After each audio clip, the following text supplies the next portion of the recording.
Welcome back, everybody, to another episode of the Weekly Planet where we talk movies and comics and TV shows. My name is James, also known as Mr. Sunday, and with me, as always, is my co-host, Nick Mason. Thank you. It's great to be here. I noticed you started out with a little accent. Yeah. And then you dipped out of it. Thank you. I would say, should we take another take at that? But you won't have it. No. Because you're a real diva. Yeah, it's true. And this is our 10th take. Let's be real. That's exactly right. Yeah. Oh, my God. We're talking big divas this week, aren't we, Mason? That's exactly right. We're getting very catty. We will be. We got some big news of the week in terms of some stuff that the Rockers may or may not be doing. Or we could excuse their behaviour. Interesting. Maybe we can decide that. Okay. Because what we are going to do, we're going to be talking about that whole situation about what The Rock's been up to. That's and right. The standards that he's bringing to the set. Oh, my God, scandalous. And then I've got a list of other divas in show business that we can be like, is this appropriate? That's right. We're approaching some real gutter journalism here, folks. Oh, yeah. And we're loving it. It's about time. What are we, 400 and something episodes in? Yeah, at least. Perfect time. At least 200 episodes in. At least 200. There are time codes below if you do want to skip to anything in particular. We've got the news leading up. We've got Chris Hemsworth talking about his failure as Thor. Well, this is a very catty episode. This is our most cattiest episode That's yet. right. A certain actor returning for the Tron franchise. Who is it? Oh, a certain actor. Ooh. Yep. One big company buys another big company. I love that. Yeah, it's always Love good. that for them. I know. Must be nice. A trailer for Mufasa, Lion King, but in the snow. Okay, sure. Oh, we got some AI filmmaking stuff that's in relation to the Hellboy reboot. Some confusion there. Yeah, which I do want to get into. And then those other things we were talking about. All right, let me just take a sip. Okay. Very loud and dramatic. Thank you. Absolute diva behavior, I think. Who can I yell at about this Coke, which I bought for myself and I'm drinking? I guess I can yell in the mirror. You idiot. Who do you think you are? All right. Is it caffeine-free, sugar-free? Nah, man. It's my first for the day, so I can have one. Okay, right. Don't worry about it. Yeah, it's 5:30 in the afternoon. Don't worry about it. God, shut up. Shut up, Mason. Vanity Fair something. Go on. I'm Spy listening. Vanity Fair. Sounds gossipy. Let's That's do right. it. So Chris Hemsworth, he's been doing the Furiosa tour. That's right. Going around being like, this is how I make movies, etc. There's been some. There was a Sydney premiere, and it was George Miller and Anya Taylor-Joy and Chris Hemsworth and then some other guy. Yeah. See the other guy? No, Okay. I didn't. Looked like a witch. Oh, really? Yeah. Was he the guy who plays Scrotus? And he also played one of the War Boys in the previous Oh, one? it might have been. Might have been that, because I know one of the main War Boys who's not. Okay. What's his name? My assumption was that he was a producer. Oh, maybe he is then. I don't know. I don't know anything. So he was talking about the role of Thor and how it evolved over the years. Initially, he felt like a bodyguard, just kind of standing around the Avengers while they all bickered and quipped and et cetera. Sure, he got some bickering and some quipping. I agree. Yeah. And then it developed, But I guess if you're on set, you might, it's probably a grass is always greener thing where you're like, oh, that guy got a good line. yeah, that you're guy got a good watching line. Captain America Exactly. yell at Tony Stark, you know, and you're just standing there being like, Point Break or whatever. You didn't even get to say Point Break. Yeah. Somebody says it to you. He have should to have been pretend like, you don't get it. He should have been like, I would like that line. Hey, I'm Point Break. He could have said, look at me. So, but then he said, with Thor 3, Ragnarok, the character was reinvented. It's a bit lighthearted. It's a good movie. People all agree. But when it came to the sequel to that, Thor Love and Thunder, he said he still can't forgive himself. He said, I got caught up in the improv and the wackiness and I became a parody of myself. I didn't stick the landing. Oh. Yeah, because I know a lot of those Taika Waititi movies, and this is true of the Thor movies, there is a lot of improv on set and just kind of letting the cameras roll and just seeing what happens. Does Russell Crowe want to be Greek-Australian? Yeah, you can let him do that, and that's totally okay. Right. And he also thinks that he owes audiences another Thor after what felt like a whiff with Thor Love and Thunder. A whiff. Bearing in mind, He whiffed it, is what he's saying. the movie still did well. It still made like $700 million. So, financially, sure. I think we are going to get another Thor, almost certainly. Oh, you think so? Yeah, and it will probably be more like He-Man, heavy metal, Conan the Barbarian. Dark and dank. Yeah, exactly. Okay, They'll probably have a big fur coat, Like from the 70s. Yeah, like from the 70s, Mason. Like it'll be less these ones, and Absolutely, Thor will yeah. It'll be evolve more again. back to basics. It'll be more the Northman than it will be the Thorthman. the Thorthman, exactly. Yeah. Also, I wouldn't say this is entirely his fault.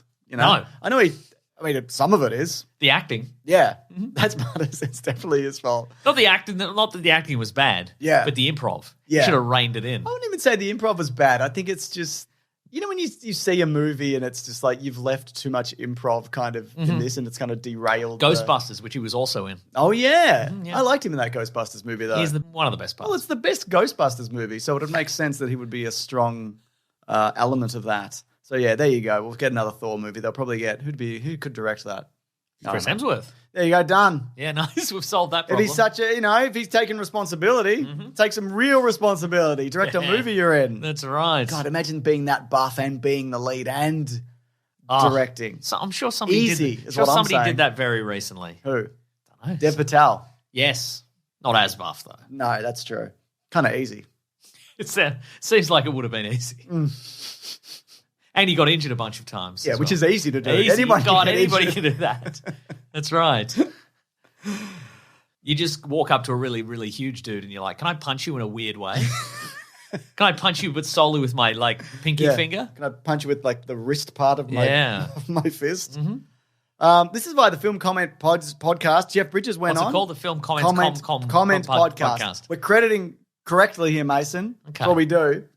They spoke to Jeff Bridges and he said, yeah, I'm returning as Kevin Tron in Tron Ares. Interesting. His famous character. Started in the 80s, continued in Tron Legacy, turned into a cloud of information and shot into a laser beam or something. That's exactly how and it now ended, he's back in the new one, which makes sense. He's got a big black bucket on his head. Yeah, he does, doesn't he? Yeah. Yeah. So that wasn't from a previous one, was it? That was new Jeff Bridges. That looks like a new Do you think we're going to bring back a new de-aged Jeff Bridges? Are they going to take another run at it? Maybe. It's time. In that interview, I think he said something along the lines of he didn't like how he looked in that movie. Like he looked too weird. We've talked about this and so have others. I think it works. Probably the movie commentary podcast. Why are you so jealous? Someone's got another podcast. You're so jealous. Yeah. We'll eventually destroy them. Because they've got a better name. Yeah, they do. I wish we were called the Film Commentary Podcast. Yeah, whose fault is this? You named this podcast. I did name this podcast. You're the Chris Hemsworth of this but podcast. I didn't think about what we were doing, you know? You didn't think anybody would hear it. I didn't think anybody would hear it, and I figured, at the time, I didn't know we were going to do some film commentaries. We didn't know that, did we? Yeah, that's true.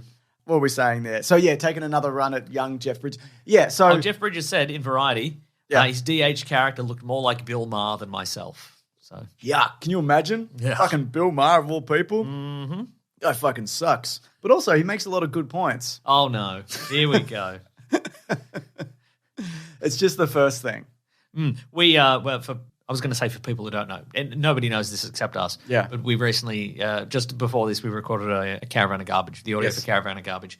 And we did make a lot of comments about doing our own research. And I think that's infested this podcast. Yeah. We haven't got out of this mode yet. I don't think there's anything wrong with doing your own research, Absolutely Mason. not. Especially if you're an idiot. How are you supposed to find anything out? It's a good point. You just read whatever's fed to you in your feed. That sounds great. It is great, actually. Oh, my God. It is great, actually. But yeah, in the Tron machine, in the last one, I think it's okay that he looks weird in digital because he's a digital man in a Tron machine. Yeah, that's But they true. also have him like that outside of the Tron machine, and that is unforgivable. Exactly. And that's why that movie is actually bad, actually. Anyway, this is one more reason, I should say, to be excited for Tron Ares. Everything except the lead. Yes. Who is Jared Leto. But, maybe he dies immediately. Maybe it's an executive decision situation. Yeah. Or a Disney executive shoots him in the head, for real. Oh, my God, can you imagine? Here's some great news. We like to return to this every couple of months. It's in one company buys another company. Oh, I'm so excited for this. And we barely understand it? Yeah. Great. I read the articles, but doing my research. It's important, folks, that we don't really understand what's going on. Yeah. Now, there was been a bid out for Paramount Global. Skydance apparently were looking to merge with them. Okay. Make one big company. Skydance, that company that has something to do with Tom Cruise, but I don't think it does. Yeah, maybe. But I do associate it in my mind. With Tom Cruise? Tom Cruise. Something to do with some of the Mission Impossible movies? That sounds right. Because he did a Warner Brothers thing, didn't he, or something? Like he moved over to Warner Brothers? Yep. Oh, yeah, no, they did Mission Impossible. They did Top Gun Maverick. They did the movie Ghosted from 2023. The one nobody watched and probably isn't real. It's not a real movie. I watched it, and it definitely isn't real. So they were going to merge, right? That was the idea. Okay, and everybody sure. seemed to be happy with that, including those companies. But then Sony They could have called themselves Mount Dance. Exactly. Dance Mount, Sky Mount, Skyman. Paramount. Oh, yeah, there we go. That's pretty good, actually. Yeah, that's good. Yeah. So Sony Pictures stepped in and said, hang on a second. We offer you $26 billion in cash to purchase Paramount. You can fill your pockets right now. Yeah. Wait, purchase Paramount?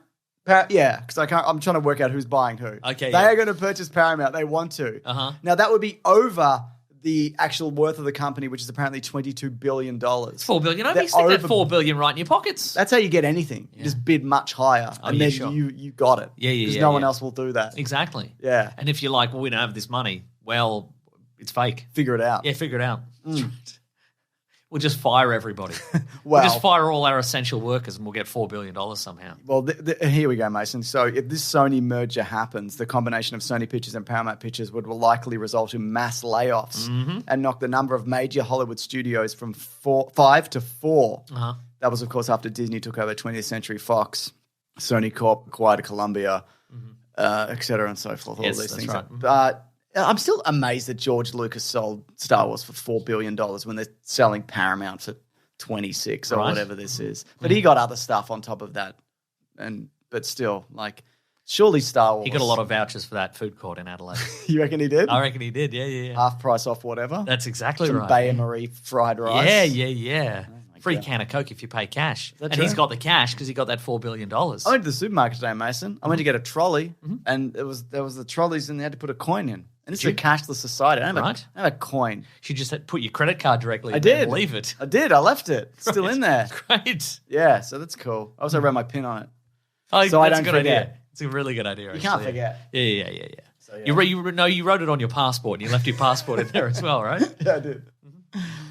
So, yeah, there you go. That's going to happen. Someone's going to buy or merge with that company. Now, let me ask you this. What does this mean for content, James? It means... And merging of content. Are we getting Mission Impossible meets Spider-Man or Morbius?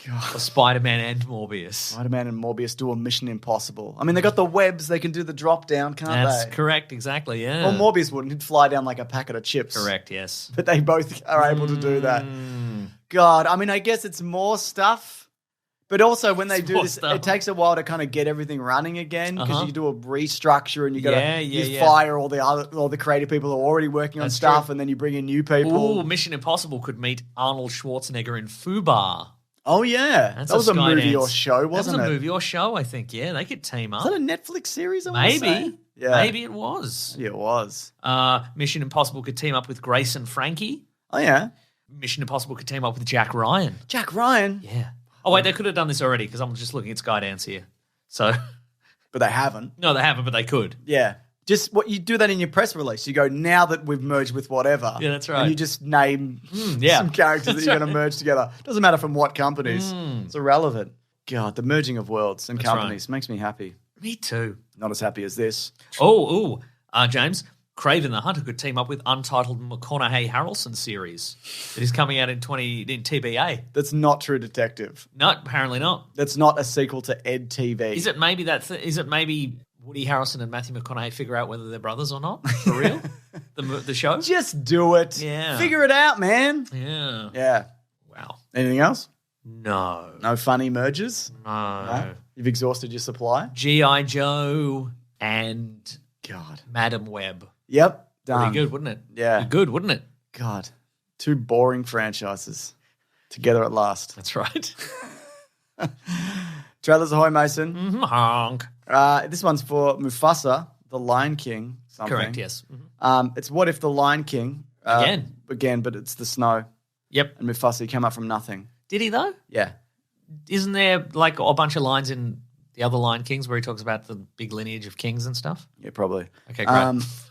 Probably. Do you think he was lying? Do you think this is typical of a lion? Mufasa Learns to Lie, the movie? Yeah. Well, it could be that the lioness that he married came from a long line. He's buying in. He's buying in, mate. Okay, all right. But you got to respect. Yeah, that's He's Meghan Markling it. He's sugar babying it. Yes, he is. He's a real sugar husband. Yeah, that's right. He's a kept man. Mm-hmm. He really is. So people are like, why is this happening? What are you doing, etc. Christian reached out to Barry Jenkins, the director of this. Christian? Yes. Who's that? It's a guy on Twitter. Okay. Barry Jenkins, of course, directed Moonlight and If Beale Street Could Talk. Yep. He said, Barry, you're too good and talented for Iger's soulless machine. Ooh. Barry Jenkins said, there's nothing soulless about The Lion King. For decades, children have sat in theatres all around the world experiencing collective grief for the first time, engaging Shakespeare for the first time across aisles in a myriad of languages, a most potent vessel for communal empathy. Interesting. That's very the interesting. first one is that. Sure. Maybe not the reboot as much. And the reboot and maybe some of the sequels are mostly about farting, if I had to guess. I haven't It's seen true. any of them. You haven't seen Simba's Pride? No. Never mind. People like that one. Okay. Neve Campbell's in it.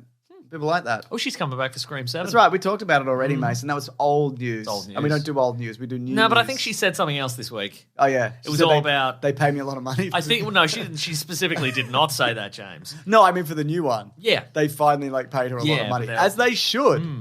Yeah. But at no point was she like, yeah, I'm in this because you fired the new lady. Oh, really? That's interesting that She didn't say that. She didn't say that, didn't they? Hey, man, anybody's allowed to say anything, and that's okay. So true. But yeah, look, I think though Barry Jenkins and his track record, I would say he definitely has a particular vision for this and an idea. Apparently, Lin-Manuel Miranda's doing the music, a bit of hippity-hoppity Lion Kings. Okay, sure. You know what I mean? I do know. And exactly he loves what you mean. lineages and politics. And imagine that in the Lion King, because it's already doing that. I don't think he's got any script. What? Does he not have any script privileges? Who? Lin-Manuel Miranda? For the Lion King? Yes. You don't think they would have given him script privileges? I don't think they would, no. No. Just wing it. Yeah. Yeah. Or maybe they'll just get him to do the songs and then they'll figure it out afterwards. Sure, Just yeah, he can around- build his own narrative and they'll work the visual effects around it. Now, I'll tell you this. I felt like, and maybe it's just the shots that we see in the trailer, but it did seem more animated. Yes, it does. As it were, than the previous Lion King. In the sense that it looked, Mufasa Expression. he seems to have a wider range of human emotion than some emotion. than Simba did in the last live action. Who had one. no emotion. No emotion at all. Yeah. Yeah. Uh-huh. Yeah, I hope that is true. But look, this is something that nobody is really asking for, but It's going to sell a lot of tickets. maybe, and anything can be good. That's so true. And if a filmmaker's got a story to tell and it gets executed well and not meddled with and all of that, and the right forces come together. I'm speaking about someone who got executed well. Who? Mufasa. Oh yeah, he had a sick execution. That's right. It's crazy. Yeah. Think about that, and I'm like, that's a good one. That's what I got out of that movie. He flew into a bunch of wildebeests. Yeah, and that's Shakespeare. That's Shakespeare. That's Shakespeare, I'll tell you that much. Yeah. We also got a trailer for The Boys. That's right, this is a last-minute Season record. 4, that's right. We heard about it. And we're like, let's get on this. do it. Let's make Collins edit in another little snippet. Let's record a little snippet. He loves that. This is going to have to be the best snippet we ever do, I think. I hope so. Here we go. Because that's a waste of time. Anyway, I thought it was pretty good. I like this. June 13th. What? It's out on June 13th. Oh, nice. Great. Great for you. There's animals in it. Killing animals. There's killer chickens and other killer farm animals, superpowered farm animals. I think that Homeland has actually gone too far this time. This character that I love and identify with. That's right. It's tipping over a little bit for me. Okay, all right. It's interesting that they put that nuance in there, that it makes you rethink. Yes, how you everything you see- previously knew about And this believe. guy who was punching people's hearts out or whatever. Yeah. Kicking orphans into space or Exactly. whatever we're doing. Jeffrey Dean Morgan is in this season. Was he in last season? I don't remember. Can't remember either. Google it real quick. Yeah, I'll Google Why it don't real you? quick. Yeah. God, just blood galore, obviously. I saw there's some people in there from Gen GP? B as well. So, that they're obviously same unit. That show's on hiatus. We talked about this. That's true, yeah. Due to a recent and tragic death. But yeah, they're folding more of that in. Homelander's son, he looks conflicted as well, don't you think? And brunette. Yeah. Was he blonder in previous seasons? This is the stuff, James. This is the real. He was blonde in some of the season. This is some real. This is some real incisive commentary. I think That's what we like to do Yeah. here. Yeah. Just having a look. He's only in season 4. You are right. That's right. Yeah. Who is he? What's his deal? His name is Bilbo Baggins? What No, the that hell? cannot be correct. His name cannot be. Bill Oh, no, I'm in the Baggins. boys' Hobbit Wikipedia. That they mashed Interesting. together. We've Yeah. got James. We've got to find out, and we've got to find out all his Easter No, he's eggs. Joe Kessler. Okay, and who is that in the comic books? Joe Kessler is an upcoming character in season 4 of The Boys. Oh, I'm going to need more than that, James. I'm going to need more than that. All right. That's all I got here. Wow. Who is he in the comic book? I don't know. You might not even be in the comic book. Oh my Let me God, check. he's original material for the show. Sometimes they are. Yeah, I guess so. Yeah. Yeah. Who do you think he's going to play? Blah, blah, blah. Probably- They can maybe play Joe Kessler, known in the comics as Monkey. That's right. I The thought so. CIA analyst who works as a source for The Boys. Okay, and what's his weird sexual thing that he does in the who knows? in the comic books? Anything. Yeah, okay. He's Cut. up for anything. Getting his dick cut off. I don't know. Sure, okay. I mean, that's a one-time thing. Yeah, if that's he's right. not superhero. Yeah, and if you related. don't, turns out you don't like that. Yeah. I mean, I guess too Oh. bad, but also you never have to do it again, do you? Okay. You joke. about No, the I don't. sex This thing. is deadly serious. Everybody in the boys' comic book has some weird sex thing. In the comics, he's a CIA analyst who works as a source of information for Butcher. He also has a wheelchair fetish. There you go. I knew there'd be something. That's right. Yeah. That's via Acceptable Ghost 04 on Reddit. Okay, It's all a right. post from 7 months ago. There you go. Well, anyway, all our faves are back. Yep.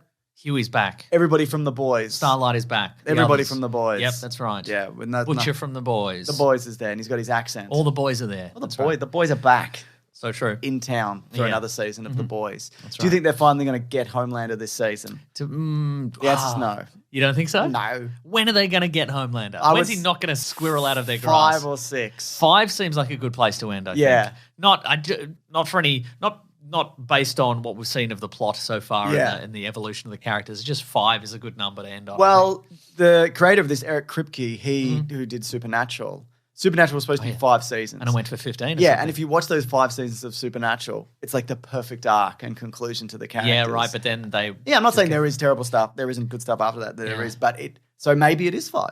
Maybe it's 5. Yeah, but also like the boys can just continue forever in multiple spin-offs. Like it can continue for as long as they need to. That's true, yeah. So, 5, 10, they have Mother's Milk spin-off, they have this spin-off, That's right. different spin-offs. Yeah. Different until they run out of fetishes, which is never. Just never, that's right. We still haven't got Homelander's appearance in Mortal Kombat 1. He's yet to debut in that. I think maybe it's coming up this month. Who will win in a fight between Homelander and Omni-Man? Omni-Man. Who will win in a fight between Homelander and Superman? Superman. Who will win in a fight between Homelander Yes. and a plane full of people, and he has to save the plane full of people, but he actually accidentally lasers eyes the controls, and the plane's going to crash. What counts as a win He there? has to save all the people. What counts as a win there? I don't. That's It's a bit it's open to interpretation. That's the nuance of the boys. it's true, isn't it? Yeah.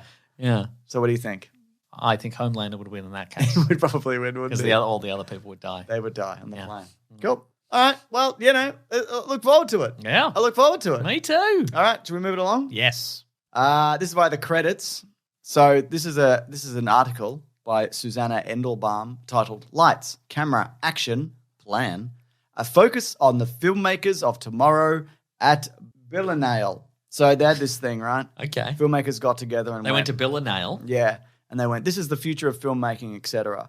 And in relation to the Hellboy reboot, All right. Jonathan Younger, who's the president of Millennium Films, he was actually enthusiastic about the possibility of AI in filmmaking. And he started by saying this: "I wasn't a fan of AI, Okay. but Oh no! after shooting a demon character practically for a film called Hellboy due out later this year," that's this year anyway, "that didn't look great, he turned to AI to come up with a new design on a platform he built himself.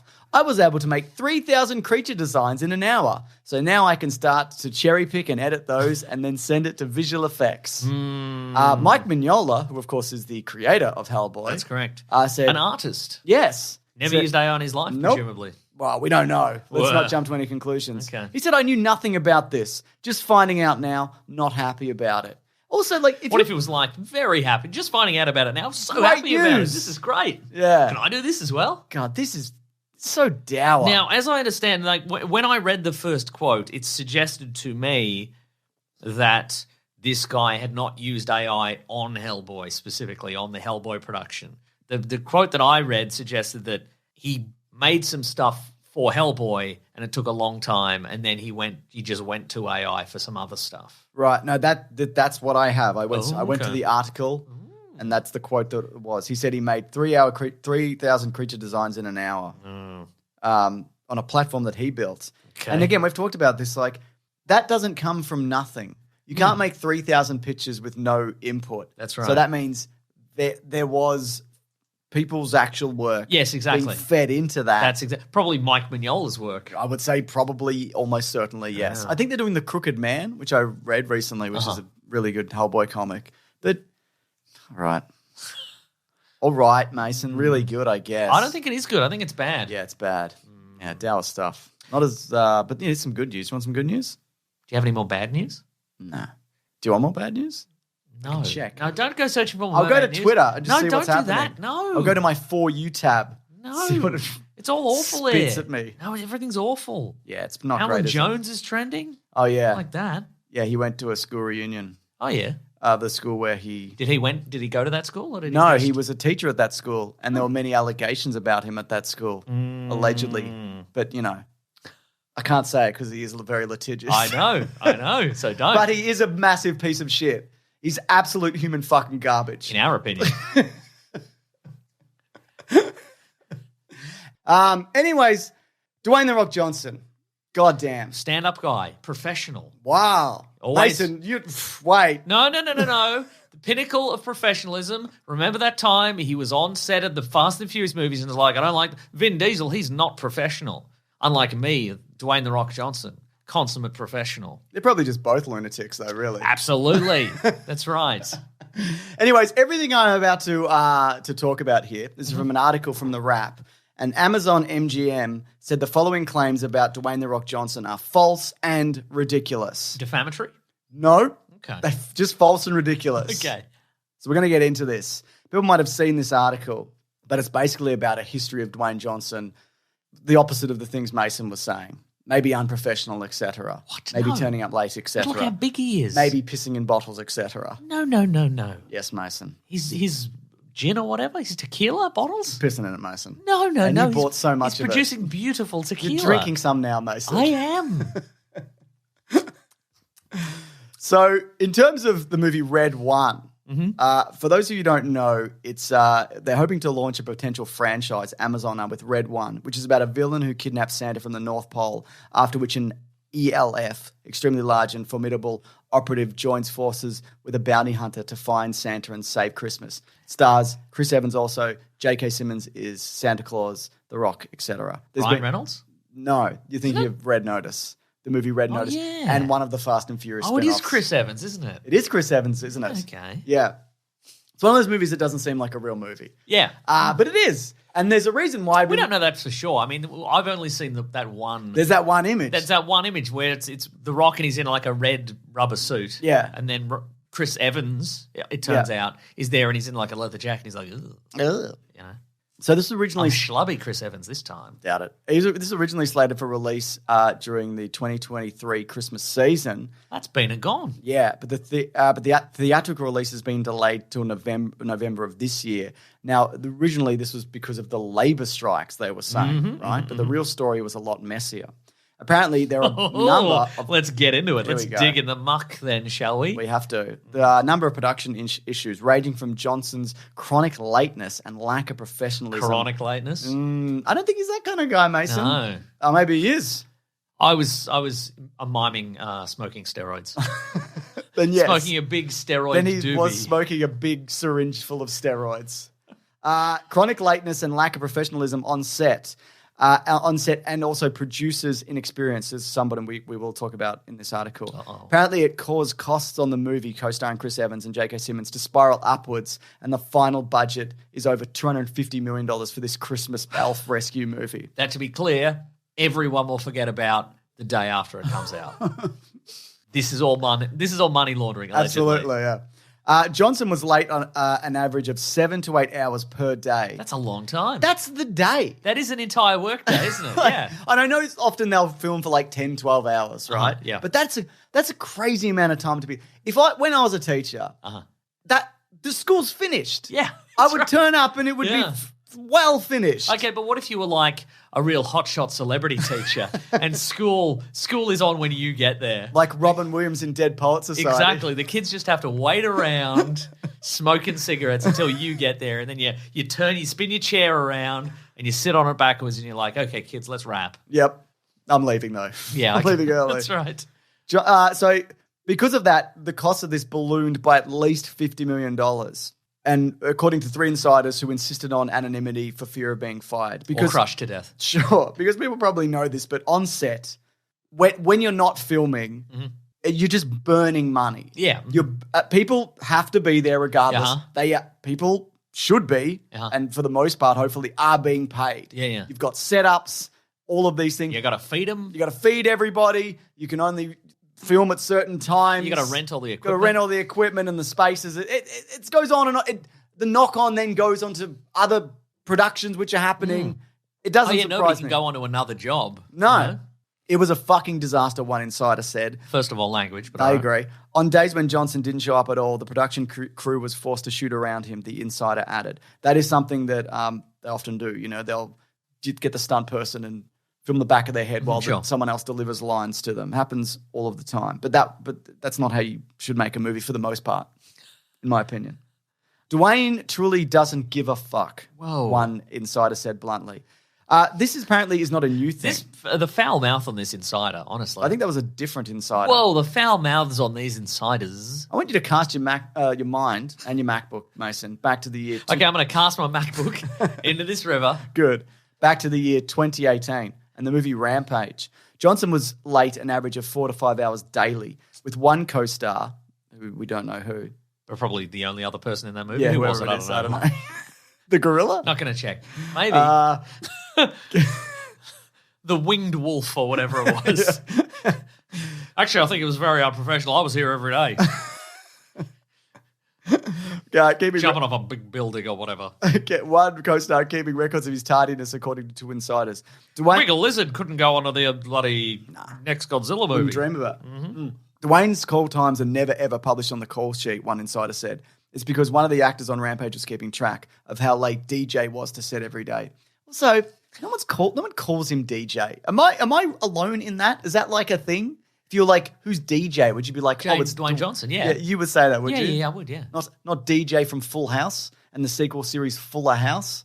No. Okay. He's out of the zeitgeist. I'm only thinking of Dwayne Johnson. Oh. The examples of Johnson's tardiness are numerous and well documented, from showing up late to fan events to leaving entire sets idle while he is off doing 3-hour workouts. That's also too much, in my opinion. Sure. You can work out less. No, but that's because you don't try hard enough, you know? No, I do. I just do it in a smaller amount of time. Oh. I try extra hard. Okay, right. That's how you do it. Wow. A lot of people don't know that. But he's also trying extra hard and then he does 3 hours. So he's beating you by a country mile. Yeah, maybe. That's embarrassing for you. I guess it is a bit embarrassing. But at least I don't piss in bottles, and we'll get to that. It's his absolute... You've never pissed in a bottle? I've never pissed in a bottle. Interesting. Ever. Okay. In my life. Have you? No. Because I feel like you were going to admit it to me then. No. If I said that I did, you would say No, yes. I wouldn't say that, no. But you just openly piss in your car if you're stuck in traffic, Yeah. you really need to go. I'm waist You deep piss in your glove compartment. I'm waist deep in piss in my car. It's his absolute refusal to work more than 4 to 5 hours a day, a studio insider Piss in the added. CD slot. Another insider suggested it's a control thing. Johnson's behavior has led to a confrontation with co-stars. Here's an interesting one, Mason. You mentioned this. Most famously, Vin Diesel. Vin had a problem with problems with The Rock because The Rock keeps showing up late for production. An insider told people during their work together on the Fast and Just Furious telling franchise. Yep. Sometimes he doesn't show up at all, and he's delaying the production.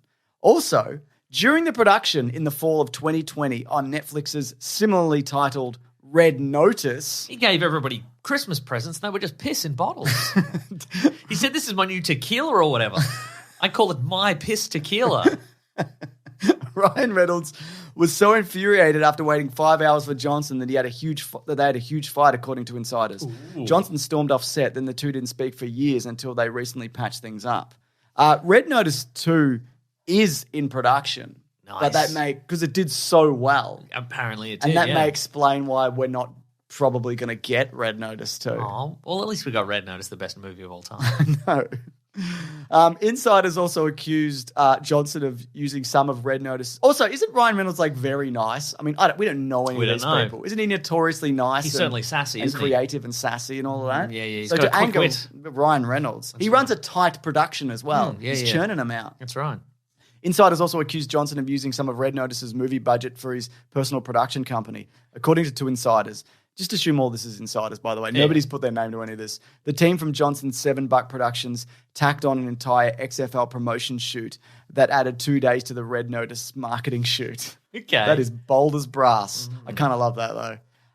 What's going on with the XFL? Does anybody know? So No. Dwayne Johnson owns the XFL. Apparently. And he's a big WWE owner now, board member something, remember? Well. On set, away from his trailer, if he needs to pee, he doesn't go to public bathrooms. One insider who knows the movie star said, well, he pees in a Voss water bottle and his team... Good product placement. Absolutely. That's the glass ones. It's the glass one. Cylinder ones, okay. And his team or a PA has to dispose of it. Piss PA. assistant.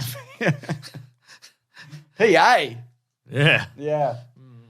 Which is wild because surely If you're doing this, if you're getting a It's probably so hydrated or really dehydrated. yeah, it's tough to say. Isn't I don't it? know. Yeah, Yeah. Or maybe he's drinks so much that he's constantly on the verge of having to pee all the time. Maybe he is. He actually got a quote and he says, I would never piss in a bottle because I piss so much that I Wow. would fill up the bottle with all my piss because I'm Wow. so powerful. I would need multiple piss bottles. That's amazing. That's a quote from him. Wow. He says, because my balls are so full of piss. Wow. My back teeth here's are a quote floating. from Tim Burton. He said, I would never piss in a bottle, but I would certainly never piss in a bottle given to me by Kevin Smith. If you're The Rock and you can get an additional trailer that has your personal gym in it, surely you can get a little toilet put somewhere in a little shower curtain. Call Kenny. Call the piss Kenny. guy. The piss, the he's toilet more of a supply shit guy, but yeah. Okay, right. Yeah. Yeah. You're not wrong, Mason. It could be even not even. I'm sure. I bet for Hollywood superstars who are like VIPs at music festivals, I bet they have really nice portable VIPs. toilets. Very, very important piss. Yeah. Very important piss people. That's right. Yeah. I mean, You get a nice one. yeah, nice one. Nice lighting, good selfie lighting. You Also, know? it's weird that you're like, if you're 4 to 8 hours late, Yeah. but then Get your when piss you're out of the there, way you before piss- you get there. But then when you're there, you stay on set and piss in a bottle. Yeah. Your priorities are fucked up. Yeah, man. that's weird, isn't it, right? He's like, well, what now? I'm here. I've got to be absolutely professional. I can't simply leave and go down that corridor and pee and come back in 1 minute. I simply must pee in a bottle right here. Yeah, that is wild.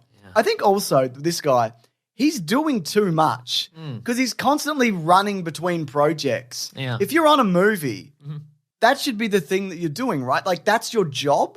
It kind of is. Do you see what I'm saying? I do see what you're saying, yeah. So it's kind of wild to me that like if he's running the XFL and he's wrestling again and he's also on the board and he's making multiple blockbusters and selling tequila and all of that, maybe just tone it. Like no one wants to see you that much either. I don't know, though. I don't They think certainly- people do. They have for a long time. I mean, maybe this is These all... movies don't even make that much money. They don't make enough money, and I think that's why this is happening. If he was like making billion-dollar movies every time, we wouldn't hear a fucking word about this. No. And I think you're right in the sense that he has had a sort of a reversal of fortunes of a sort. You know, Black Adam did not do well, even though everybody assured us it would and what have you. So maybe he's just like, well, now I'm going to try 10 more things and see which one, you know, I'm going to do makes me a 10 big things star bad, again. like Yeah. very averagely. Yeah, except for the pissing, which I'll do very well that's good. and very accurately. Yeah. Oh, there's more to this, though. So Hiram Garcia, he's the brother of Dwayne Johnson's ex-wife. Okay. And he started as his personal assistant in 2002, I think on The Mummy Returns. Okay. And initially, this guy was doing protein shakes and meal prep.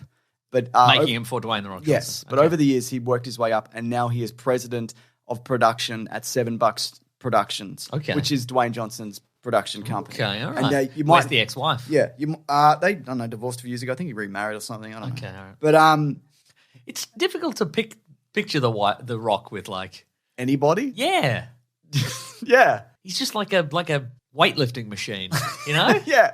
It's kind of weird, right? It is but weird. there are some celebrities. It's weird where in you his just movies, like when Yeah. you see him like kiss a woman. somebody. I don't like it.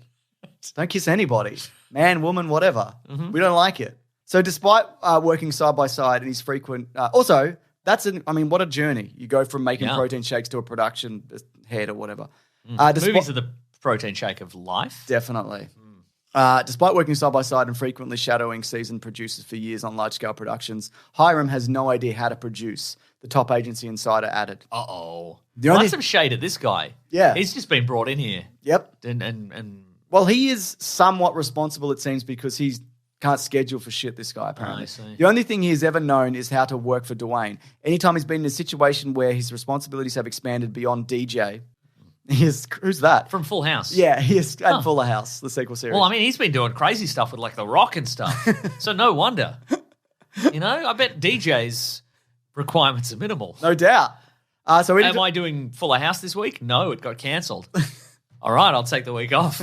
I think they ended it on a high, actually. Oh, great. And then Bob Saget died, so it's not coming back. yeah. Anytime he's been in a situation where responsibilities have expanded beyond DJ, he has crumbled. Here's a great quote from the top agency insider. If Vince from Entourage Oh, yeah, nice. tried to give Turtle Now you're speaking my language. tried to give Turtle a real job, Hiram Garcia was what you would get as a result. Ouch. Yeah. Also, bearing in mind, this is all we don't know. That's or true. This any might of all this be to lies. true, really. But I mean, you know, The Rock does not feel like a guy who suffers fools gladly. So it's interesting that he hasn't kick this guy to the curb. I mean, his family, I guess, to some degree. Maybe he's just keeping people away from him. So, like, Oh, yeah, okay, you know, right. Uh-huh. whatever. Yeah. So matters all came to a head in 2022. Maybe he can blame the guy every time he's late. Yeah. Well, actually, my bloody brother-in-law. This guy, you know what it's like. Yeah, exactly. He scheduled me to be on Fuller House. Yeah. Not even on that show. It doesn't even exist anymore because Bob Saget died, as you know, very sad.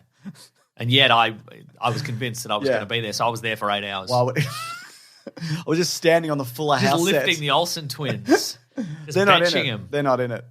They didn't come back. They came back for The Rock, though. Did they? Yeah, so he could bench him.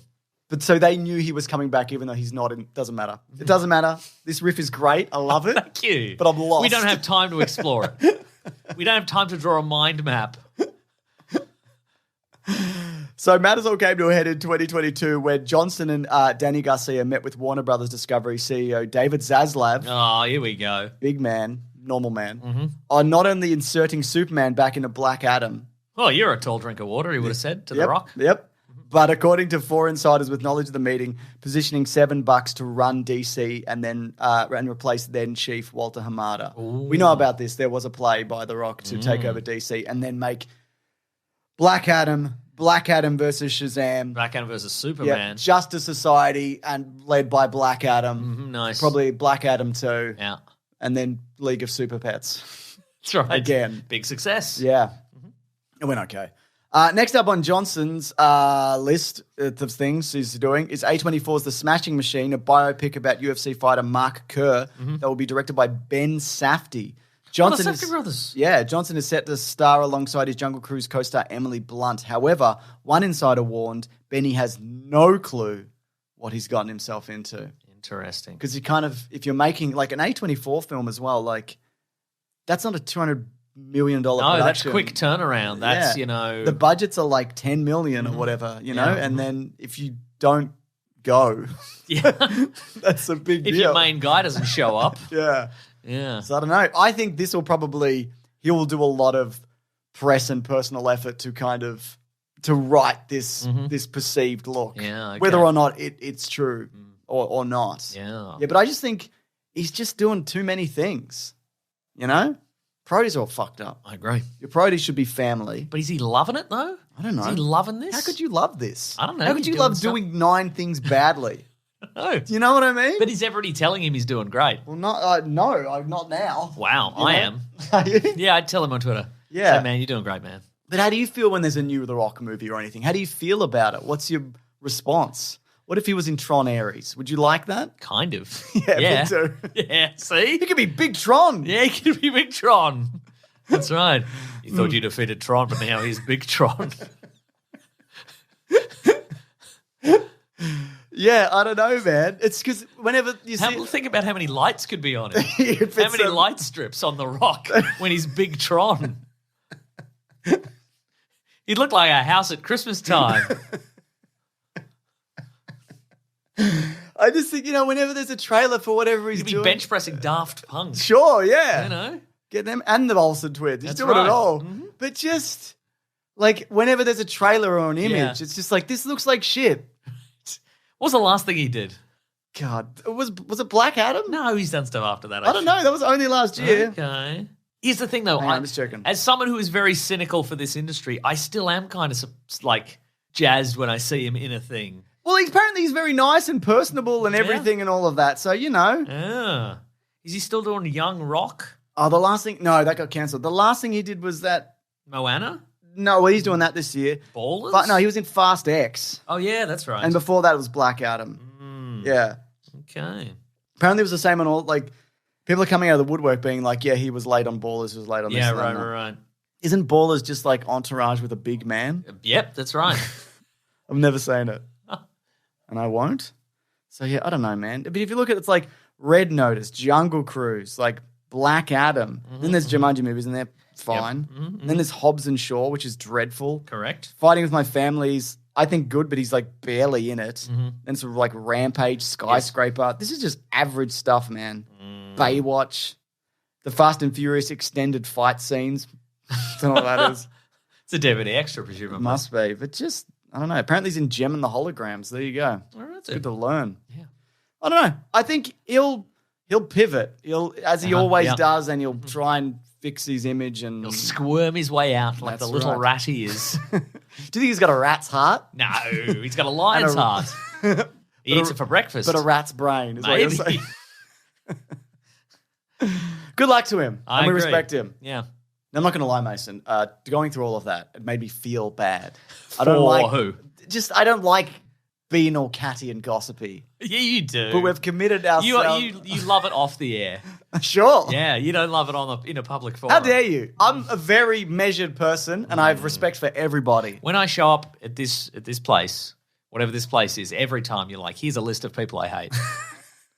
It's not the same list either. No. I've got a new list every It's a week. fresh list every time. But I've already researched this, so we're doing it. We're going to talk about Hollywood divas. All right. Drama. Oh, Mason. yes, And I'm not okay. just talking about Johnny drama, entourage. Talking about people on sets of movies who maybe have had some demands or some things that have happened. Okay. People are like, wow, what a diva actually. Okay, and then we're going to bless them What and a forgive dickhead. them. Yes. That's We're a gonna great forgive them idea. all. Yeah, I think so, yeah. And then that's great. That's a great way to look at this. I think so too. This is absolution. Dwayne "The Rock" Johnson, we bless you and we forgive you. That's right. Stay prayed up. You going to say that to Mark Wahlberg? No. No? No, I think he's loathsome. I don't care for him at all. But you liked his weird Highlander movie, right? No. It's bad. I think a good one to start with, and maybe we'll just get colleagues to play some of the audio.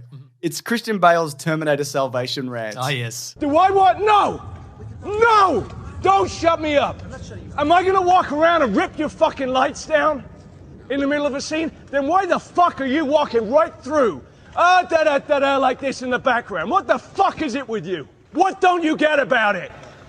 I was looking at the light. Oh, good for you! Now you're familiar with this. Of course I am. Do you remember what happened?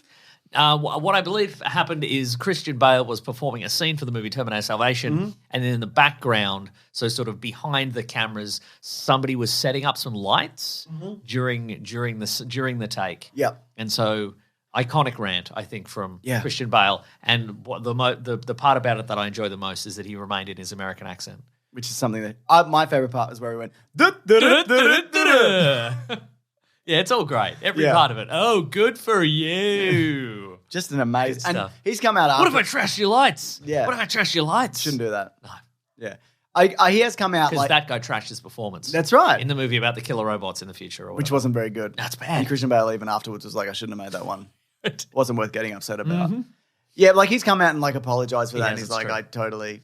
You hear a scuffle. Yeah, right. At one point, I saw an interview with Matt. McGee? He says McGee. He does say McGee. Yeah. I saw an interview with Matt. That's Damon. the director of the movie. It wasn't just. No, he didn't call McGee on the phone. No, that's right. Maybe.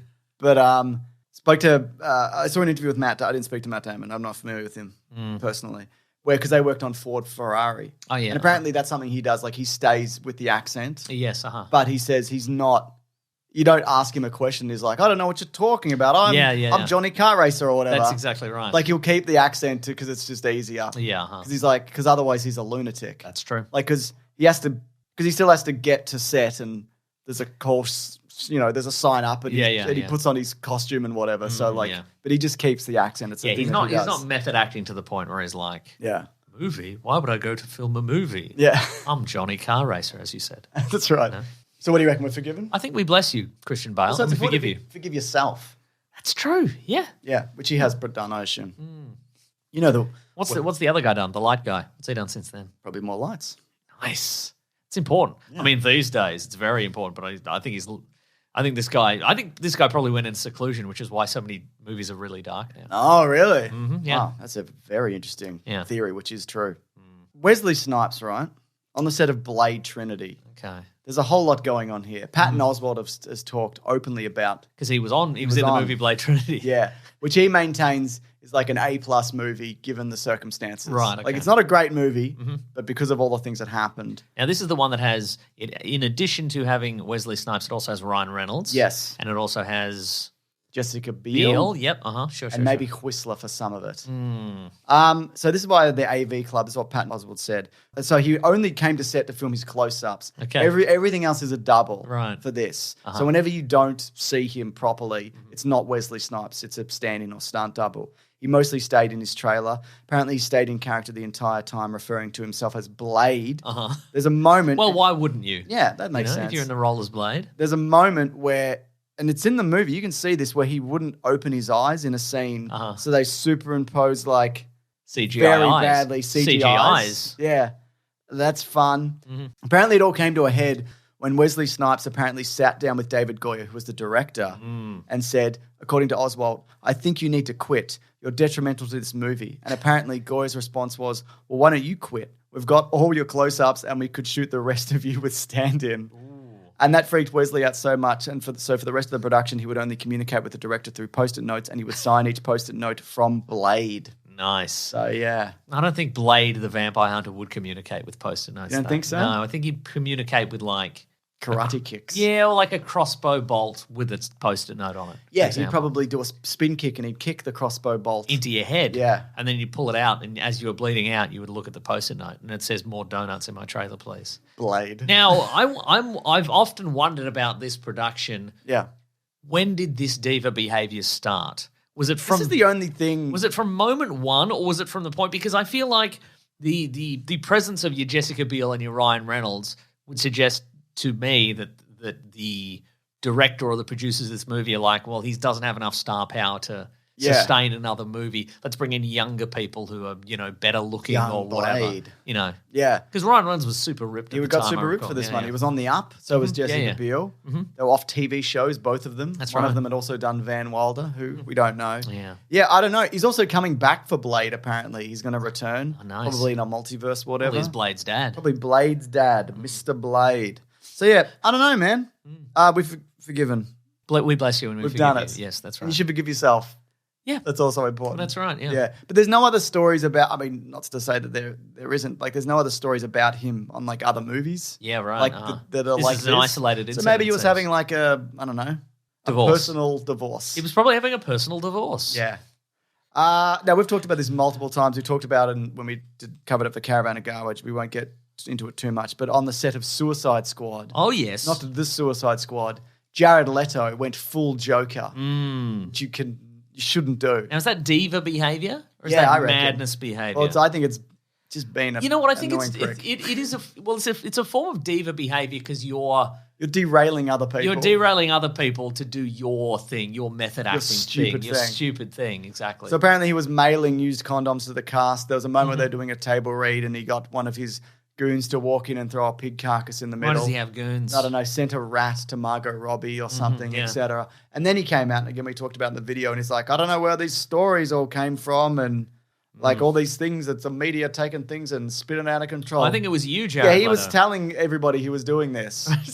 I think he thought like I'm gonna do what Heath Ledger did and whatever, and and then the madness take me over. But Heath Ledger, he didn't do that. No. He was the Joker, and then it stopped, and he went, "Bye, everybody, great day." Yeah, that's great right. day being the Joker. That's right. I mean, even Joaquin. Good to have you as the Joker, Yeah. Heath Ledger. Joaquin Phoenix, he seems like a full method man.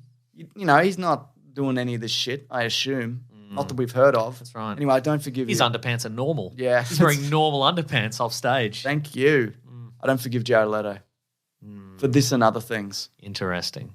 Let's not get into it. Okay. He could be litigious. Oh, man. Jim Caviezel. You familiar with this man? Of course I am. He's the Christ. He's the From the titular, he's from the titular The Passion of the Christ. He is. He was also in Count of Monte Cristo with Guy Pearce. That's right. which He's is in a the great he's in adaptation. the TV series Person of Interest, which I was very interested. Well, I was very interested in watching this series because I'd not seen it before, and some people on the Twitters were like, "Oh, this is a really good show, and it's about artificial intelligence, and it was ahead of its time, and all this sort of stuff." And I'm like, "Oh, I should get the DVDs because it's not streaming anywhere in Australia. Yeah. I'll get the DVDs." But then I heard about all the stuff Yeah. he's all about. So on the set of Personal Interest, apparently there was a number of issues that came up. One of them was that he didn't some of the storylines he didn't agree with. One was that he didn't believe that his character should have an interracial relationship. So that's normal. It's a normal thing to arc up about. Apparently he would always talk positively about Hitler. Okay, sure, right, gotcha. Apparently, he physically assaulted people in stunt work. So apparently, he'd like hit people for real and all of that. That was a thing, and so they'd often have to stop him from like doing scenes like that because it became dangerous for other people. They ended up giving him. He was even reckless with like blanks because blanks in guns can still be quite dangerous. Yeah, absolutely. So they ended up just giving him a entirely fake gun and doing fake muzzle flashes because he couldn't be trusted. He didn't want to rescue a gay couple in the series because it was a sin. And they got around this storyline by telling him that the 9/11 responders didn't pause to ask who was gay. That's how you get a man like this. That's right. You get him with 9/11. Yeah, that's right.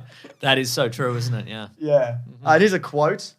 He's like a puppy that you have to tell to stop chewing on that, stop chewing on that, stop chewing on that. But the puppy also won't stop talking about Hitler. Yeah. So there you go. Apparently just, a very unpleasant man. But he did have that hit movie recently, the Rescue Man, Child Slavery. Oh, Yeah. Sound of Freedom. Yeah. Right, okay. Speaking of, I researched a whole video about that. Yeah, the movie Sound of Freedom. And just in depth and a look at him and the people behind it and the marketing. Because I find that whole thing fascinating. Sure. I probably won't release it because I'm just looking at this and I'm like, I don't want the fucking smoke from this. Yes, absolutely. Yeah, I don't want to get cancelled, Mason. Yeah. No, You're on The Verge every day as well. I don't want lunatics coming into my comments or after me specifically. No, but that's I so true. might do it one day. But even researching that, I'm like, God, this is wild. Yeah. In a bad way. I also got the impression, I think, and this was part of the quotes about his performance in various movies and things, that he thinks he is, when he gets a role, he thinks he is that person. Wow, maybe he is though. Jesus. Yeah. The Christ. Yeah. The Passion of the Christ. Yeah, the titular Christ. Whoa. Yeah. Wow. Well, he's coming back. There's going to be another Christ, yeah? There's going to be another two. They can get anybody. Yeah. But I guess Mel Gibson likes him. If you love Jesus, surely you'd be like, well, I'm not Jesus. You know what I mean? I get that. You know impression. what I mean? Yeah, Because if you love Jesus so much, you'd recognize in yourself that you are not as good as Jesus. Yeah, that's right. Or at least you're different. You know? You're a different kind of Jesus. Yeah, that's right. Now, but in the spirit of all of this, is this a man? Passion of the Christ too. Yeah. A different kind of Jesus. We forgive. He's forgiven. He seems like a bad guy. Yeah. Bless you though. Yeah. Bless you, Jim We Caviezel. wish you well. That's right. Yeah. We wish you get the help you need. You've probably seen this article. It's fascinating. Send us money. You probably made a lot of money from Passion of the Christ. And Sound of Freedom. Mm-hmm. So Jennifer Lopez over the years has been accused of all sorts of diva stuff, etc. It's not uncommon for celebrities to be like, I want certain M&Ms and whatever. Sure. I don't care about that shit. You want a particular M&M? Fine, whatever. No. She just said, I want certain M&Ms, and her assistant had to figure it out. Yeah. But there Do is you mean red ones? I want certain M&Ms. There's this fascinating article. I think it's People magazine. It's from like 1998, where they just ask her about different actresses. Oh, and she just gives her goes through opinion. and bearing in mind, this was like 20 plus years ago. Right. And whatever. I think it's this still pretty funny. Are some of them actors and also singers? Yes. Like, because she's an actor and Madonna's and on here. musician and stuff, Yeah, right? I can read them if you like. Please. Salma Hayek asked about Salma Hayek. She said, we're in two different realms. She's a sexy bombshell, and those are the roles she does. I do different things. It makes me laugh when she says that she was offered Selena. If that's what does it to get her publicity, then that's her thing. Ooh. On Cameron Diaz, she says, a lucky model who's been given a lot of opportunities. Ooh. I just wish she'd done more with it. Well, that's good. Wishing well of somebody. Bless you, I say. Yeah. On Madonna, she says, do I think she's a great actress? No. Uh-oh. Acting is what I do. So I'm harder on people when they say, oh, I can do that, I can act. And I'm like, hey, don't spit on my craft. Winona Ryder, she said, I was never a big fan of hers. In Hollywood, she's revered. She got nominated for Oscars, but I've never heard anyone in public or among my friends say, oh, I love her. On Gwyneth Paltrow, she said, tell me what she's been in. I swear to God, I don't remember. This is my inflection. I swear I don't remember. I swear to God. I don't remember anything she was in. Some people get hot by association. I heard more about her relationship with Brad Pitt than I ever heard about her work. Ooh. On Claire Danes, I feel like I see a lot of the same thing with every character that she does. And on Sandra Bullock, she said, no matter how big I get, you have to fight for things you want. You can't expect things to be handed to you on a platter, even if even if you fill theaters. There's always somebody like me ready to kick down the door and steal the job from right under you. And then Jennifer Lopez, she says, "I'm the best. I feel like I can do anything. Any kind of role, I'm fearless. I have the stardom glow. I'll get better as I go along because I'm open to getting better." Well, I like that confidence 1990s Jennifer Lopez. I agree. Do you think- Also, I mean, it's sort of. I'm sure they didn't. I'm sure they didn't go to her and say, "Hey, Jennifer Lopez, do you have any thoughts on Hollywood?" And she went, "Winona Ryder bad, Gwyneth Paltrow bad." You know. I don't know. I think I was naming people and she went, "Yep, Yeah, this, no, this, absolutely. and this."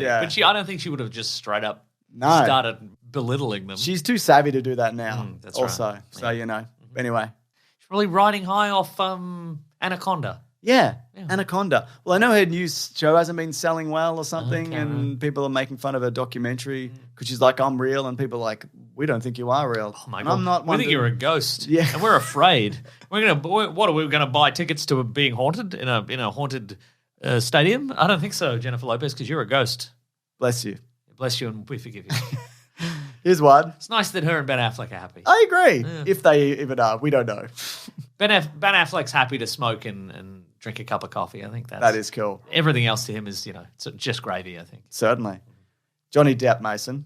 I've Now- heard of him. Now there's stories. Sure. There's incidents. There's court cases. But there's some funny ones that we can talk about. Sort of. Well, we know that on the last Pirates of the Caribbean movie, he really phoned it in and had an earpiece and they just fed him lines. As opposed to the first movie, or even the first three, I guess, where he crafted the character and all of that. sure. He's really kind of just like Yeah. whatever at this point. But in 2018, two of Depp's former bodyguards sued him for unpaid wages and unsafe working conditions. Among other complaints, the two bodyguards claimed in their suit that they were required to perform tasks that was beyond the scope of their capacity as bodyguards, including being asked to repeatedly drive vehicles that contained illegal substances, open containers, and minors.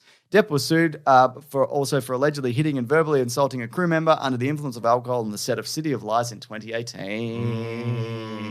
Well, it's all worth it because we all remember the movie City of Lies, don't we? 2018, yeah. Yeah, 2018, sure. Real movie. Yeah, absolutely. Came out, Sounds, yeah. Well, it sounds legit. Sounds legit. Sounds like a good movie. Yeah, I guess. Look, this is one where, like, whenever you talk about him, it opens a can of worms. Every divorced dad within a fucking 100-mile radius comes at you. Yeah. But he sucks. I don't like him. Yeah, absolutely. Yeah, no. And I'm not just talking about the court case. I'm just talking in general. Generally bad. Yeah. Look at the shit he said about Roman Polanski. You can do your own research. Marlon Brando. Uh-oh, one of your faves. Yeah, man. Just a real piece of shit, this guy. But a diva? Yes. There's a difference. I know he did that one thing, like he was kind to some Native American people at one point or something. Do you remember that? He did that maybe? Yeah, maybe, sure. Yeah. Similarly, he was fed his lines in Apocalypse Now because he just turned up unprepared and just would do whatever. Heck of a movie, though. Yeah. He read his lines in Superman. Off a baby. Off a baby because he didn't bother to learn them. Christopher Reeve famously in an interview was asked, like, what was it like to work with Marlon Brando? And he was like, he sucks. Yeah. And he didn't say it later. He said it, like, at the time. Yeah, the movies were coming out. He's like, I was looking forward to working with somebody, and I think, it was something along the lines of, if you've got that kind of gravitas and like you could really elevate a set and really like set an example. And he was like, no, he sucks. I didn't like him and he sucks. Yeah. And there's a whole story. I think do go on have an episode on it, the podcast, if you haven't heard it. The Island of Dr. Moreau. Yeah, I was on that episode. Oh, were you? Yeah. There you go. Hang on a sec. 1 second. The dog's barking. My dogs are barking too, mate. That's right. Yeah. So I have heard that episode. Yes, James. Ollie, Hello, Ollie. Look at you. Look at you. Oh, she came in and then she just immediately left. Yeah, she just wanted to see we were here. saw who it was. Oh, come You. on, mate. No. So yeah, what do you remember of that? Aside from Nothing. he showed up late and wouldn't say any of his lines or get out of his chair or. It's like, what are all these bloody monsters doing here? I know he wore like whatever he wanted, and that Yeah. movie's a mess. And apparently Val Kilmer was having a bad time of it as well, and just James, I couldn't tell you because I was on the episode many moons ago. yeah. That also has its own documentary. I think it came out in like 2014. Everybody lost their minds on that movie. Chevy Chase, Mason. One of the best.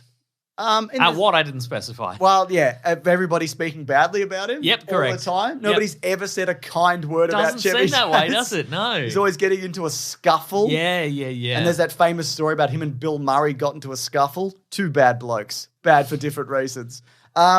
So famously on Community, he would often talk about like he didn't want to be there on blah, blah, blah, and this is beneath him. But it's also like, you don't have to be there. No, you could just leave. They'll write you out. What are you doing? Which they did eventually. Yeah, they did, yeah. Like him and Dan Harmon like argued all the time back and forth. Also, I would say he's good in that show. Yeah. Like he's probably some of his funniest, if not the funniest stuff he's ever done. Apparently he would use the N-word on set. Oh, that's actually bad. Yeah. That's not really diva behavior. Whoa. Okay. Because Richard Pryor gave him permission. Oh, I see. One man, one time. Would pass. Okay. Well, yeah, if he died, do you still get the permission? I don't think you do, no. But if he was alive, he could have used it, is what you're saying. I don't think he could have either. Because if one person tells you something okay, that doesn't mean it extends to like an entire community. I feel like the world if they over. say you can, they're expecting you not to. Oh, because you have an understanding. Yeah. That it's not something that you spiritually you could say it, but you shouldn't literally actually say it. Wow. Yeah. Okay. Well, you should probably speak to Chevy Chase about this. I would never. But in a 2018 profile on Chevy Chase, on Chase's community co-star Donald Glover, the New Yorker reported that Chase would make racist jokes between takes to throw Glover off, and once told the actor, "People think you're funnier because you're black." I saw a quote from Donald Glover. I wish I had it here because it was when I was doing my research, where he was just like it was like, look, listen, I understand he's finding it difficult because like it's in a new era of comedy and he's like fading and whatever. Yeah. And he handled it like very gracefully. He was just like, this is an old guy who sucks, basically. That's right, yeah. But in a very... Oh, I mean, speaking of old guys who suck. What do you got? Well, I was going to say this week, Jerry Seinfeld's gone on a real I want to talk tirade. about Unfrosted, Mason. Yeah, okay. Is that in there? That was in my What We Reading. Oh, okay. We can do it now. Oh, did you see? I watched it. You watched Unfrosted? Do you want to save it for What We Reading? Yeah, okay, let's save it for What We Reading. We'll talk about that. But yeah, just remind me, Jerry Seinfeld, you can't say anything anymore. James Franco, who died. Yeah, he died. It's very sad. Who knows what kind of a wonderful actor he could have been, but he's know. dead. He did a movie with Tyrese Gibson. Okay, I called don't remember this. Ananopolis or something. It's about boxing in World War II. I don't know. Okay. Well, look, my favorite part about all these stories is that they're all for movies that nobody cares about. Yeah. It's people blowing their tops and being awful for just some thing that probably isn't even on streaming now. Yeah. What's it called? Annapolis or something like that. Okay. Annapolis? Yeah, maybe. That's a place, I think. Annapolis. Okay. Annapolis. Okay. In 2006. Okay. Funny Spider-Man era. Tyrese Gibson spoke to Elle magazine and he said, whenever we'd have to get in the ring for a boxing scene, and even during practice, the dude was full on hitting me. Apparently that was the thing. He took it too far. Apparently James Franco, not apparently he did, he later apologized and this went too far. Also because it's a bad movie. Yeah, it's a good movie. You could be like, well, we're just in the moment. And we made this great movie. But no, they made a 5.8 out of 10, it seems, according to IMDb. Well, that's better than average. I guess that's a pass, isn't it?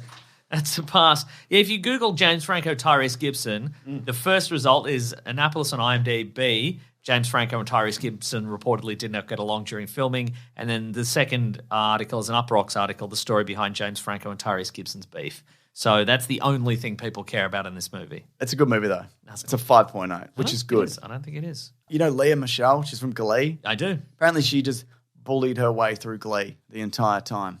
Samantha Ware, who's on Annapolis is on Disney+. Let's check it out No, I'm not right going now. to. No, I'm not going to.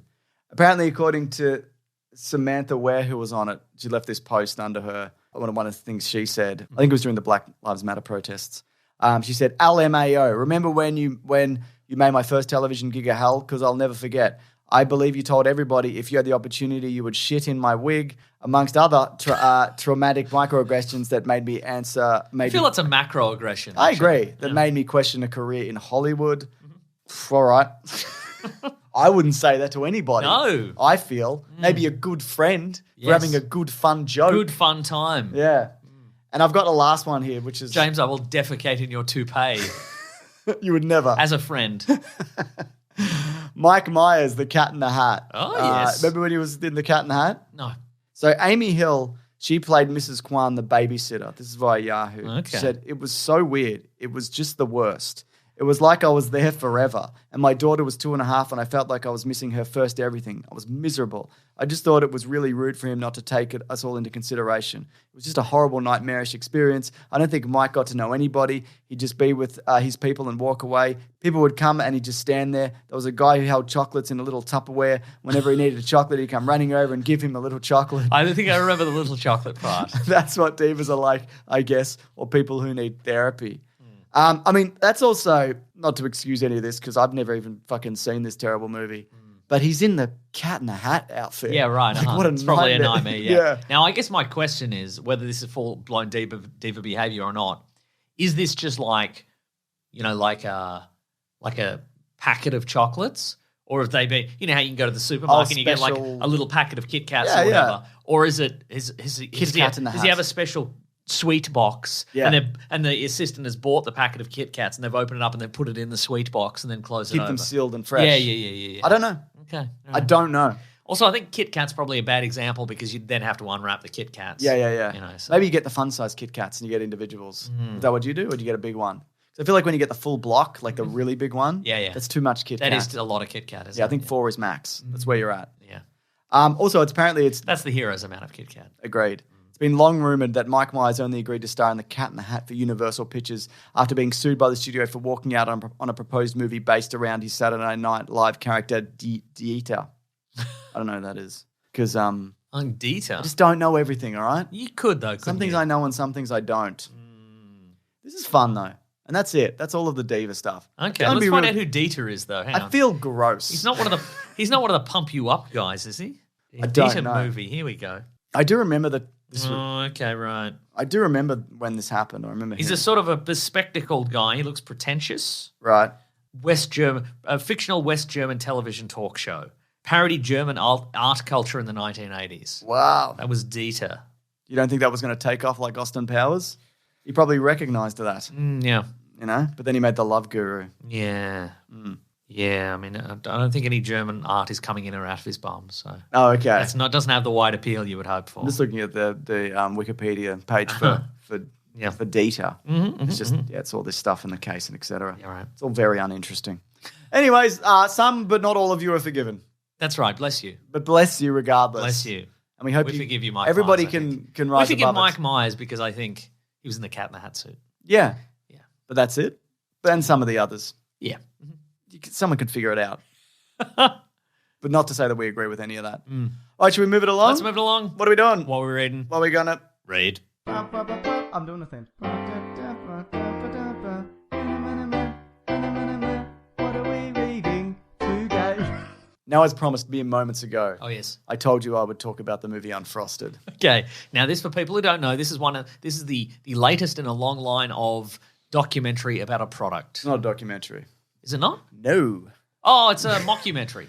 Sort of. Is it not the story of Pop-Tarts? It is, but it's not. It's like... I misspoke. I shouldn't have said documentary. Yeah. It's a mockumentary. Yeah.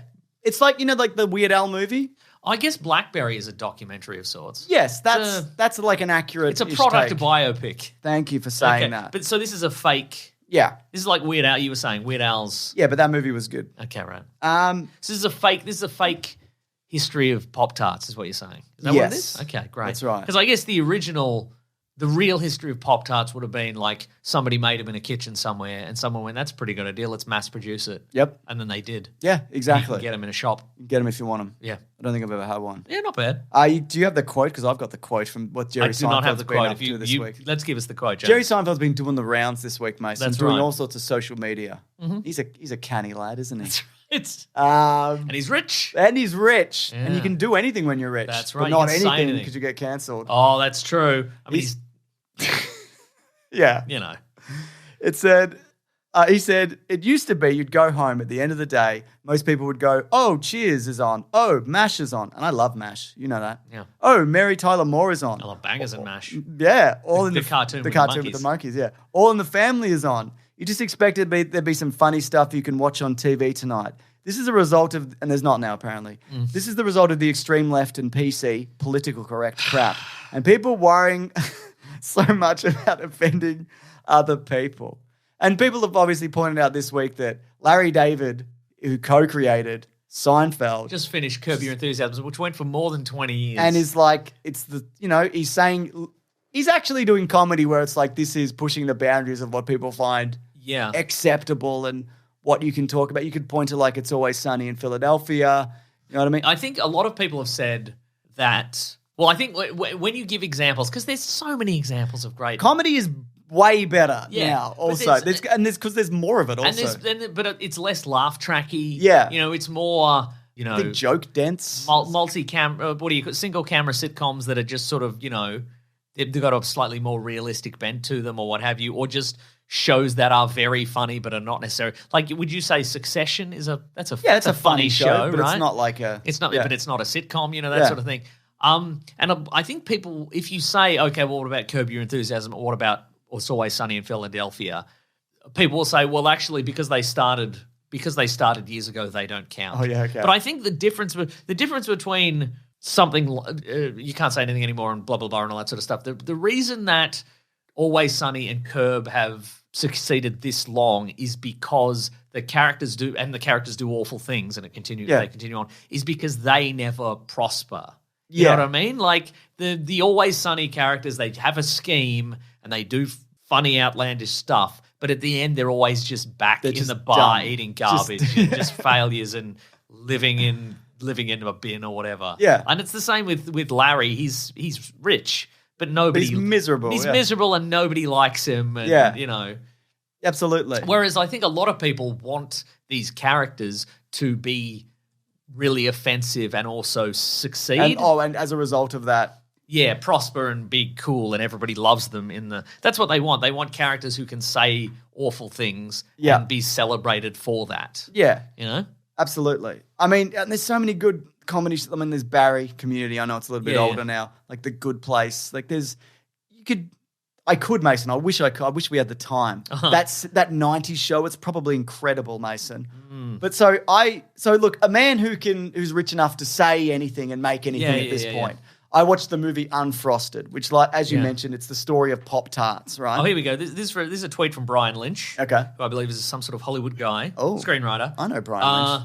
He says, I want to laugh and can't find anything on TV currently on. I can't find anything currently on TV, but Abbott Elementary, Girls 5 Ever Killing It, I Think You Should Leave, Hacks, The Rehearsal, Always Sunny, What We Do in the Shadows, Dave, Shrinking, Harley Quinn, Star Trek, Lower Decks, Only Murders in the Building, This Fool, Solar Opposites, The Simpsons, Ted, Resident Alien, Sex Education, Conan O'Brien Must Go, White Lotus, College Girls, Jury Duty, etc. Reservation Dogs, The After Party, Big Mouth, Kunk on Earth, etc. Russian Doll, just keeps going. Yeah, but what else? Yeah, exactly. But see, I think a lot of this stuff is something, and that's the thing. I think, stuff like I Think You Should Leave or The Rehearsal. Yeah. It's pushing new boundaries, but not in the sense of like, well, we've got to offend people. No.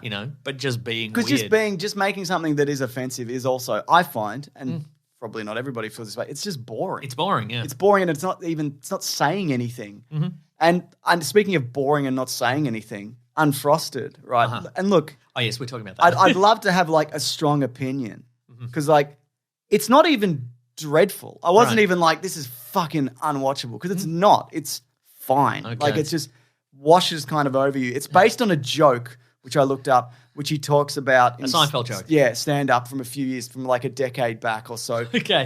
When you could still say this sort of edgy stuff. Yeah, where he talks about the creation of Pop-Tarts and what must have happened and whatever.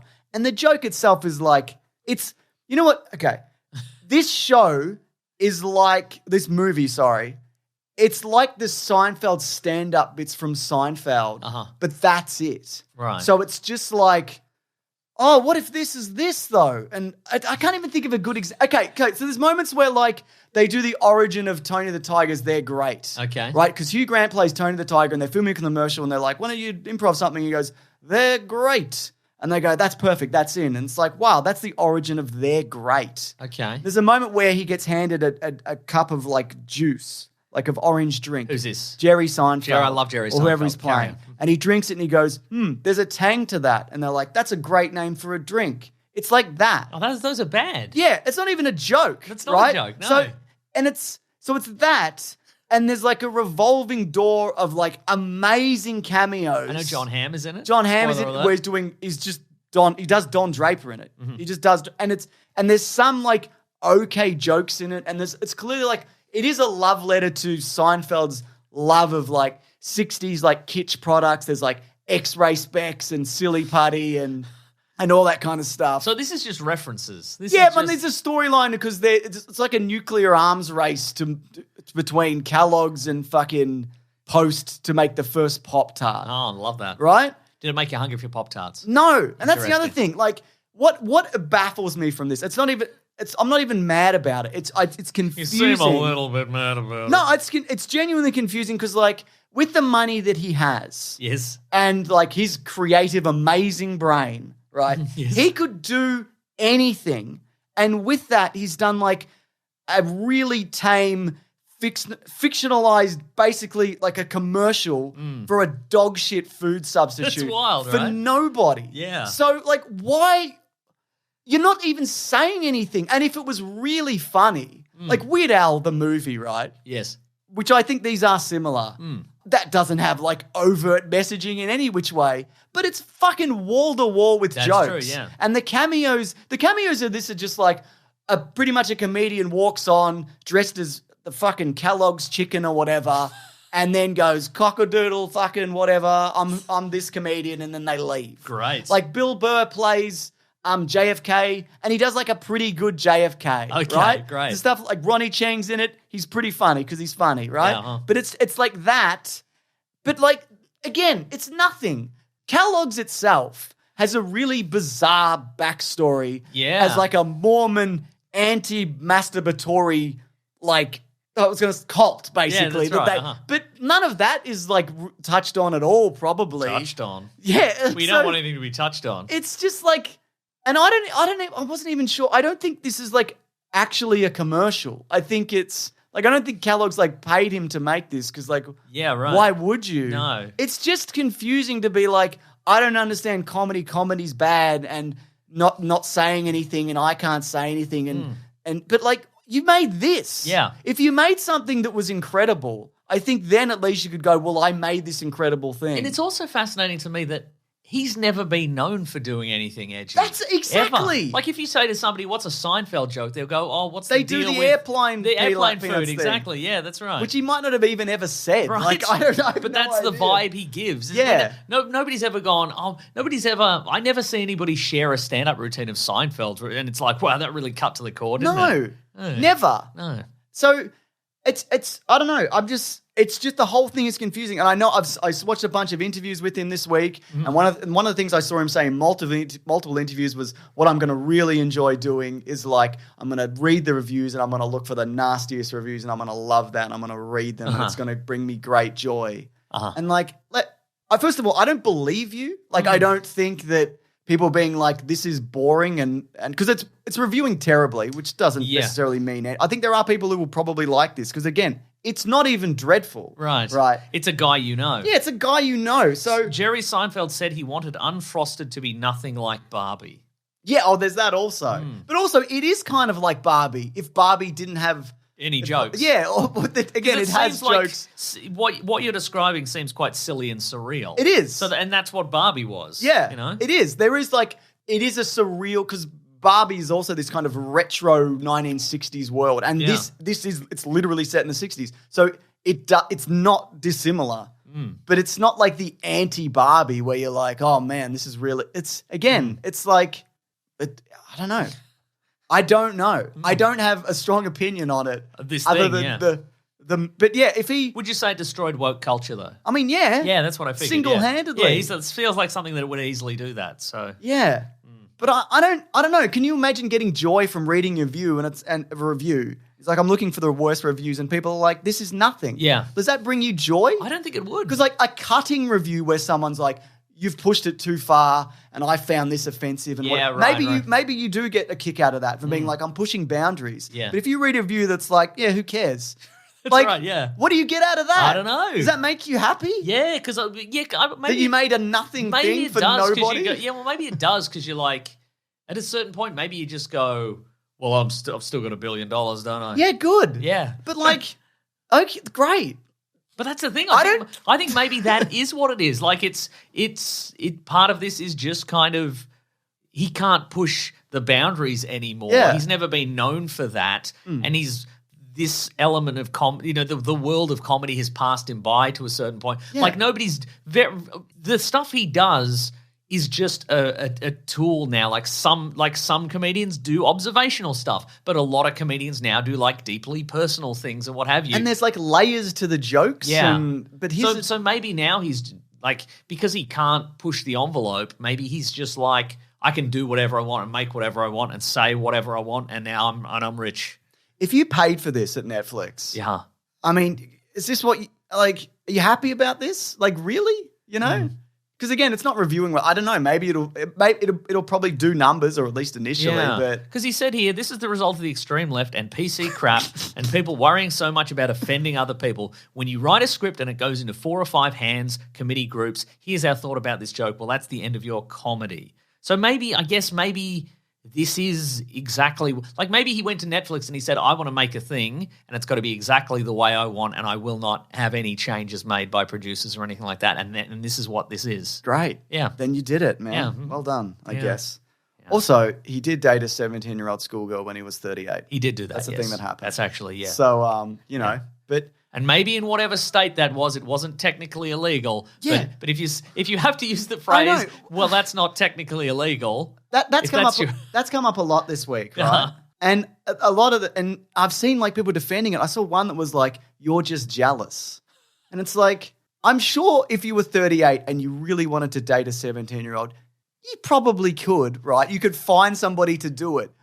Most people aren't looking in that and going, "Oh, damn, I wish." Yeah. A normal person isn't like, I'm jealous of that. It's Yeah. like, that's a freak. Like, why would you do that? Mm-hmm. That's a normal reaction. Yeah. Anyway. I can't wait to see what he does next.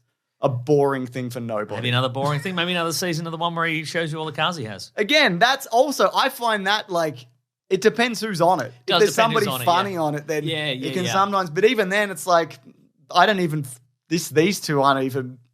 Well, I mean, I've seen a few episodes of that show, and I think depending on the guest, I think it can be quite interesting. But there was a lot of stuff of like, at what point can I take credit for my jokes or whatever? Like, it's like, you know, is this kind of vibe of like, he's one of those guys. I think he's like a J.K. Rowling, whatever it is, where at a certain point he's got so much money and so much success that And he did it all himself. well, that's exactly it. He's developed the mindset of like, well, I made every correct choice and I've made there's no element of chance, it's just my level My of skill. instincts are good. My instincts are good and I've made every correct choice and blah blah blah. Where it's like, no, there was some luck. Yeah. Like if you had a bad meeting with an executive, they might have just gone, I don't like this. Yeah. And And they let his show run. Like, it didn't do well till like season 3 or 4. That wouldn't happen now. You wouldn't allow a show to slowly find its feet on network television every week. That doesn't happen now. Yeah. Like, his show now, if you put on Seinfeld, that would be cancelled immediately. There's no way that would get through that's now, probably you know, true, with yeah. those numbers. I mean, it's just not, regardless of what you think about it, Yeah. like, it took years to build. That's exactly Again, a product of his environment and luck and time and working on the craft and bringing other people in. Yeah, yeah. You know? Whatever. Whatever. Whatever. Anyway, you reading anything else? I watched. I didn't know there was a season 4 of Star Trek Lower Decks. Oh, right, So yeah. I watched the whole season of that yesterday. I think I've already watched that. Well, it was maybe. good. And there's one more season, then it's maybe cancelled or I something. think so, yeah. But I was very pleasantly surprised. Did you watch the one where they become real? Was that in that season? No, that's in Strange New Worlds. That's an episode of Strange New Worlds. That's that's unrelated. Do you know what it's time for then? What's the time for? Letters. I'll do a letters theme then. The classic one was letters, oh letters, we love you. Some letters, they're only a day away. You know they're here right now. We're going to do letters. If you do want to reach the show, you can simply hashtag weeklyplanetpod on Twitter or weeklyplanetpod@gmail.com. So simple. Mason, do you have any letters? And if No. you don't, I have some. Okay, go ahead. I'll find some. This is from Ethan Wentslaff, who says, hashtag weeklyplanetpod. Have you two been watching X-Men 97? Genuinely the best Marvel content in years. No. I started it. Oh, did you? What do you Yeah, I think? really like it. I'm only a couple in, but I really Okay. like it. And I like because there's so many episodes that Exactly. I haven't yet watched. Also, I wasn't sure how I'd feel about the animation because it is that 2D, 3D style. A lot of it. Sure. But it's great. I think it works really well. Voice cast is amazing. Storylines seem to be good. You don't really need to have. I'm vaguely familiar with what happened. Yes, absolutely. 20 plus years ago. And they're assuming you have a vague but they fill you in right. and whatever. They're like, this guy's dead and whatever. Uh-huh. But yeah, we'll probably both watch it and talk about it in a bit more depth. I'm not sure if we'll do a whole episode depending on what's going on. God, it's good this week to just go, a good thing. Good thing is out, and I don't have to go into a weird, bitter rant, Mason. You will anyway. Yeah, but not about this yet. This next one, Mason, is from Karathy, who says, #WeeklyPlanetPod. I'm eager to hear Mr. Sunday Movies rants when he's in his 60s or 70s still doing the pod. His rants are only going to get better with age. More rants, please, lol. Yeah, people did enjoy it wasn't a rant, Mason. It was just definitely me a rant. Spinning my wheels last week about all the great things that I do. I don't think this will get better. I think this will get worse as I get older. I think they'll be more petty and people will be like, he's lost it. I think so, I think too, that's yeah. what's going to happen. I think no one's going to want this in their 60s. And I'm in my 60s and 70s. That's what I think. It's not saying it's not going to stop me. But yeah, if I'm still doing this, I can't imagine I would have changed too much, I hope. So true. Yeah, man. Yep. James, here's some emails. What do you think about that? Are you afraid? Yeah. I'm up there. Yeah. Depends what it is. Well, this one is from Nick, and it says, a big thanks to Ben and Lawrence. Oh, that's all right. That's right. Oh, God. Hello, guys. Hope you're doing well. I'm a long-time listener, I'm watcher. good. I'm in film school and recently just had to edit a video essay, and after 16 hours of work on a 6-minute video, it made me realize how amazing Ben and Lawrence are. I always love to hear you guys shout them out after each video and podcast, but I would like to personally let everyone know they are hard workers and we all need to thank them. So thanks. Anyway, I wanted to thank you and give everyone who works on your content for giving me years of laughs throughout the toughest times. I attached my video in case you would like to watch. So that's https://youtu.be/R5438 ZU capital M capital V ZK question mark SI equals capital V0 P8 B8 O, capital B, capital Z, capital I, capital C, capital J, capital M, S, capital T, H. Yeah, we got it. We got it. Okay, Yeah. I hope everybody enjoys that one. Yeah, it's going to be good. Yeah, no, Ben and Lawrence do an incredible job. Absolutely. And so does Matt as well, who Yep. edits a bunch of videos as well. Yep, Who else Collins you edits. got? Fidel edits. Yeah, as Fidel well. edits, So yep. many edits, but Exactly. they're a whiz. Yeah. They're so good at turning. I think I've said this before, but they're so good at turning half-formed thoughts into actual jokes. Absolutely, yeah. You know, Exactly. Because sometimes we ramble, and I go, we're definitely going to cut that out because that wasn't a real joke. But then it becomes a real joke on the video. Because they do it. They do it. They make the joke. They do it, mate. Funny folks. I and agree. Very good at their job. Makes a big difference. Yeah. And those they have to do it because we don't film ourselves. So true. they just have to. Yeah. But what are we going to do? Make little finger puppets? No. Be like, this one's Mad Max or whatever. No, we won't. No, I don't think we would. We won't do that. Yeah. We're not doing that. I'd rather not. How do you feel when you edit a video? Do you? Well, I don't do it as much. No, is it satisfying though? It when is, you put yeah. it together, you know? I like to do one every now and then just to kind of not lose that if I need to do it. for sure, yeah. But it is definitely satisfying whenever you find it's roughly, let's give or take, it's like an hour per minute.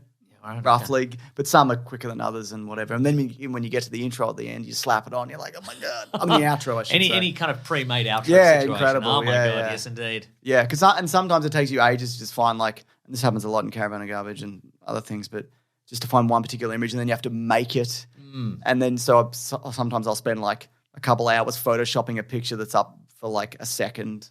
You know what I mean? right. Again, something more that I used to do that those guys do now. So true. Instead of me. Yeah. Here's an email, James. Yeah. This is from Nevin. Nevin. Hello, James and Mason. This week I began the process of moving out of my parents' place and into a house with a couple of friends. I'm not bringing most of the posters I had in my room, mainly because they're shabby and torn up, but I do like the idea of getting new posters and framing them. My question is, what movie posters would you recommend I frame and put on my walls? It can be any movie, and if I haven't seen it yet, I'll make sure to check it out. God, that's a tough question. Sometimes I'll see a band T-shirt that is so cool, I'm like, I should get into that band so I can wear the T-shirt. Yeah, You know we what can I mean? wear it anyway. Exactly. You know what one of my favorite movie posters of all time, and we talked about it on Caravan of Garbage, it's the original poster for The Rocketeer. I'm literally looking at that. It's got that Art it's incredible, Deco. yeah. It's Art Deco vibe. It's not like a poster with all the actors on it. It's kind of this Art Deco illustration of the Rocketeer, sort of close-up of the Rocketeer flying out into the world. And it's summer 1991. Oh my God, I remember seeing that as a kid. What an incredible poster. Completely agree. I'm going to get one of those posters, actually. I got space on the wall. I'm going to get one of those. I was going to say it's a dying art, but I don't think it is. Movieposter.com wants $756, so I'm not going to get that version. I don't think it's a dying art. I think there's just so many of them, and there's multiple variants for like Matt Ferguson does a bunch of great posters if you want, and he does like posters for old movies, like for re-releases and whatever. Back to the Future's great poster there. Jaws, classic Mason. Jaws, a classic poster. The Why So Serious Heath Ledger Joker poster. Yep. Clockwork Orange, if you're into that. Not me. That was a rude. That was a rude. That's time. a very. See, here's the thing. Do you want to go with? Do you want cliche? Do you want cliche? Then you want that one. Yep. You want Boondock Saints. Boondock Saints for sure. Pulp Fiction poster with Oh my Uma God! Thurman. If you want an early 2000 cliche, yeah. dorm room poster set, Donnie Darko, obviously. I mean, Star Wars have so many. Yeah. You just pick the one that you exactly. like. Yeah, that's right. You know, God, we could do an episode on this, but again, we'd be describing posters, wouldn't we? That's right, and we'd be bad at it. Oh, the Lorax, that's good. It's got a big mustache. That's a good one. Don't you think? Yes. The Thing's a good poster. Oh, absolutely, yeah. How do you feel about original Spider-Man, Tobey Maguire climbing up the building one? It's got the reflection on the building. Not bad. Pretty good. Truman Show's good. How about this? Ocean's 11, but it's the Dean Martin, Frank Sinatra one. That's a good one. That's Good probably one, worth right? $1 million. Probably worth $1 million, I agree. The Indiana Jones ones are all good. Even the bad movies are good, but they're not even bad Indiana Jones movies. They're all good movies. Yeah, I would say find a movie that you love. Yes. And then just Google all the variations on the posters. Fan posters are often very Whatever, good. yeah. Like, you know, but I would also say if you're going to put it up on the wall, people are going to ask you a lot of questions. Yep. About the movie in question, so you better know your stuff. Yep. Or just lie. Yeah, just lie. That's what I do. Yeah. I lie all the time. But what if they know the movie better than you do? Well, they don't. Just say, no, you don't. No, you don't. You don't get it the way I get it. Yeah. You know? Say, I watched the director's cut. And if they said there's no director's cut, you go, yeah, for some. That's right. Yes, for some, yeah. Yeah, for some. Shut them down. Yeah, that's right. Yeah. Any other letters, Mason? Here's an email from Christian. Oh my God, I have to have dinner with my parents, Mason. I know, but is this important? This is very important. Your parents are on the verge of death, but this is very important. Okay, good. Not the parents' death thing, the important thing. Go on. Yeah. Christian says he works for a company who owns Tubi. Oh, yeah? And in speaking about all the stuff we talked about last week, We all the stuff that's went on down a Tubi hole. Yeah, I heard you mention Stars on Mars, hosted by William Shatner. So it's a reality show, which Christian's company made, which took celebrities and placed them in the most foreign, inhospitable, and unearthly location imaginable, Cuba PD. In actuality, the surreal landscape was simply meant to be a proxy for Mars, and the show took full advantage of it and proved to be of almost moderate interest to the viewing public. Wow, there you go. There you go. So worth checking out. Probably not. Moderate interest? I do have more moderate interest than I did before. I had zero interest earlier. Now it's moderate interest.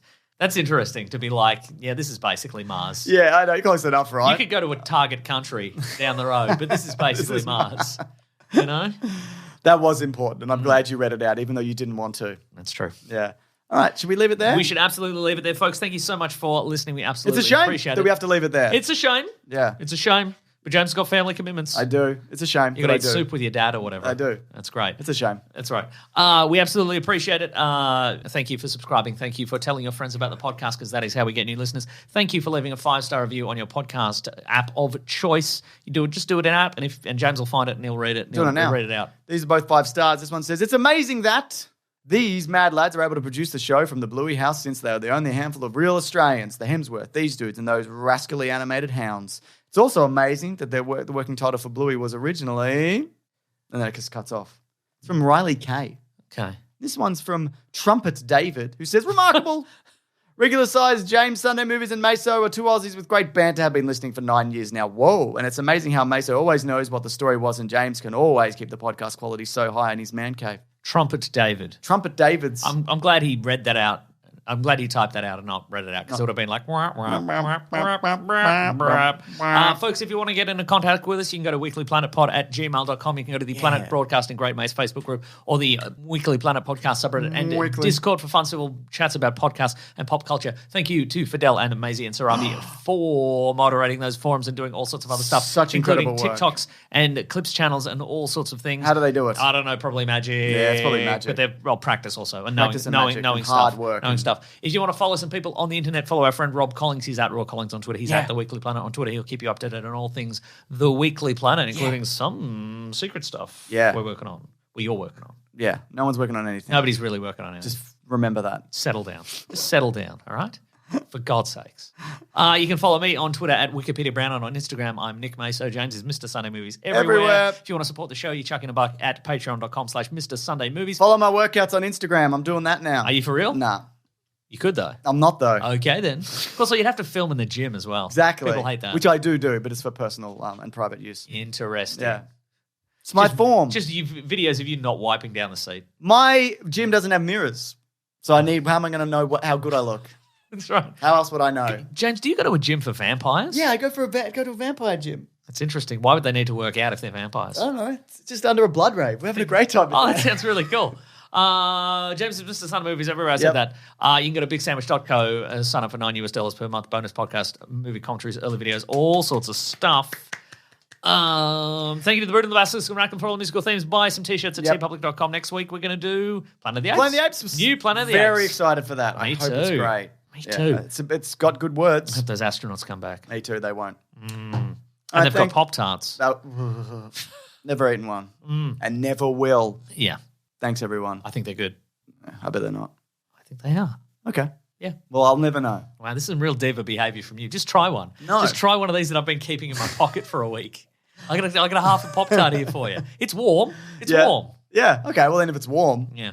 Okay. Bye. Grab that jam, you guys. We'll see you next week. Bye.